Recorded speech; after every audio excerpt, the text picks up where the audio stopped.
দিনটা ছিল শুক্রবার। ওই যে ফরেস্ট থেকে অর্কিডগুলো যে এনেছিল মামারা, তো সেখান থেকে দুটো আমি মামাকে লাগিয়ে দিতে বললাম এই বাড়িতে, যাতে ফুলগুলো খুলে খুব সুন্দর লাগে। আর জানো, কালকে রাতে এত বৃষ্টি হয়েছে যে আমাদের না লাইনের তারটাই ছিঁড়ে দিয়ে চলে গেছে। বৃষ্টিতে না, ওভারলোডিং যে ট্রাকগুলো থাকে সেগুলো রাস্তা দিয়ে যাওয়ার সময় আমাদের লাইনের তারটা একদম ছিঁড়ে দিয়ে চলে যায়। আজকে মামারা চলে যাবে, বিয়ে খেলো, ভুটানও ঘোরা হলো, মামাদের আসার থ্রুতেই ঘোরা হলো। তারপর চলে গিয়েছিলাম মাস্টারমশাইয়ের স্কুল দেখাতে।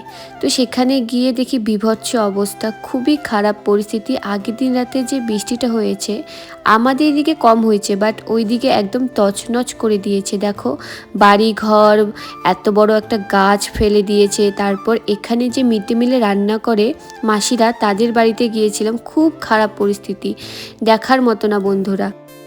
ফরেস্ট ডিপার্টমেন্টের লোকরা এসে কি কি ক্ষতি হয়েছে সবই দেখছিল। যে গাছগুলো পড়ে গিয়েছিল রাস্তার উপর, রাস্তা ব্লক করে দিয়েছিল, তো সেইগুলোই সরাচ্ছিল।